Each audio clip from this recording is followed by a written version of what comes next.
Welcome to the Arizona Wildcat Show, brought to you by Fry's Food Stores. I'm Star Sports editor Ryan Finley here with Zach Rosenblatt. Zach, you have a good holiday? Yeah, it was a nice, relaxing holiday, yeah. Yeah, RichRod, you know who didn't?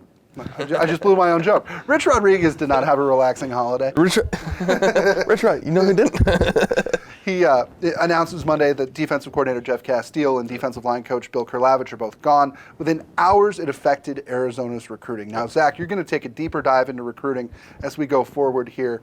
Capri Doucette, one of their junior college linebackers, a guy who could have helped right away, is gone now, with a very slight chance of him returning. Is this just kind of collateral damage when you fire coaches, or is this a sign of something bigger? Well, it was actually kind of unique, I think, because it was kind of known that Jeff Castile wasn't as involved with the recruiting in the sense that like he wasn't going to go on that many visits, or he'll talk to the guys over the phone or like when they're in town. Right, he won't play Madden with a guy in his living room, is what you're telling me? Exactly. Okay, yeah. And he was involved heavily with Scooby Wrights in recruitment, actually. But like Capri Doucette was the one guy, I'm pretty sure that he was like full-on recruiting. So I think that's why that was kind of a unique situation where he committed one day and then a few days later. But so yeah, I think that's why I don't think he'll come back. Usually when they decommit this late in the process, they're not coming back. Right, and it does not help. Devin Modster did too recently. Right, Devin Modster, quarterback from Anaheim Tesoro High School, a guy who really figured into their future plans. Any reason, I mean, looking at it, why he would decommit? Is it simply Khalil Tate's going to play quarterback, or is it a better opportunity somewhere else? It's a good question, because I mean, he's been committed to them for quite a while, which is often the guys that will decommit who have been committed for a while and realize like, hey, well, maybe I want to go through the process actually and all that. But yeah, I mean, combination of he sees Khalil Tate in there. They have Brandon Dawkins and Anu Solomon still around. And then next year they have a guy named Braxton Burmeister. As of right now, is still coming in, who might be better than all of them, honestly. So yeah, I mean, maybe he looks at that and sees it's a tough competition. Some guys want to embrace that, others want to go pursue opportunities elsewhere. The thing is, he did it so late in the process that like schools like UCLA and Boise State that he was considering have already like added quarterbacks. So I don't know. It'll be interesting. He's talented enough that he'll go probably where he wants to. But check out this comparison. Try not to laugh at me. Committing to a school without taking your visits is like marrying your high school sophomore girlfriend, in a way.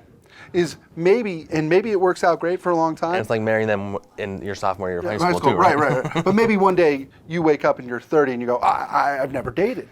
Here it's the same thing. Is you want to be able to look around and at least you'll sleep better at night knowing that you've weighed your respective options. I mean, I even think about it like even Michael Alatise, who from Hawaii, I think he committed to Arizona before ever actually visiting the campus, and that happens a lot. Right. And I'm like, when I was coming out of high school, I wasn't going to go to a school I didn't see ever before. Rich Rodriguez got hired at Arizona before, without ever setting foot on their campus. Yeah. Strange. It's a weird thing that happened, but I guess they're committing to like the people they're talking to more than the place they're going to, I guess. Sure. Zachy, what comes first here? Will Arizona need to hire new defensive coaches before they start adding recruits? Or are they going to continue grinding on the recruiting stuff until new guys are hired? Because I don't think Kurlavich and Castile were as heavily involved in recruiting as maybe like Matt Capone, Tony Dews, guys like that.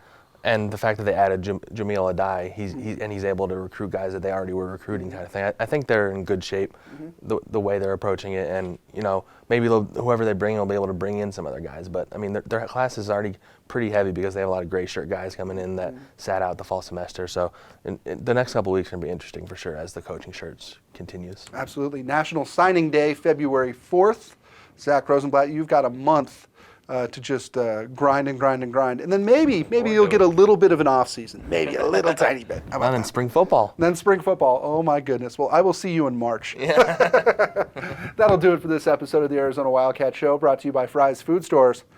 For Zach Rosenblatt, what schools did you consider? Arizona, Temple, Marquette randomly. Okay. And I wanted to go to Maryland. That was the one I wanted to go to. They didn't want me. How many official visits did you make?